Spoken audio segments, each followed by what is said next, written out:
കാസർഗോഡ് നഗരസഭയ്ക്ക് തുരുത്തി വാർഡിലെ നായിക വന്ന് ആശീർവാദം ഏകണം നിങ്ങൾ.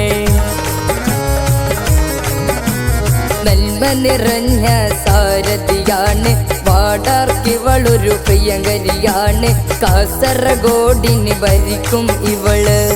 അധ്യക്ഷ പദവിതാ മുസ്ലിം ലീഗിനു നേട്ടമിതാ, നേട്ടങ്ങൾ നേടിടുവാൻ ഷാഹിന സലീം അരികത്തായി. അടടാ അടടാ പണിപ്പാളി, അടവുകളെങ്ങനെ മലക്കേറി, ആളും തരവും നോക്കാതെ വന്നവരെല്ലാം കിളിപ്പോയി. കണ്ടില്ലേ കണ്ടില്ലേ ലീഗ് ജയിച്ചതറിഞ്ഞില്ലേ, നഗരസഭയ്ക്കൊരു നായികയായി ഷാഹിന സലീം വരവായി. അടടാ അടടാ പണിപ്പാളി, അടവുകളങ്ങനെ മലക്കേറി, ആളും തരവും നോക്കാതെ വന്നവരെല്ലാം കിളിപ്പോയി.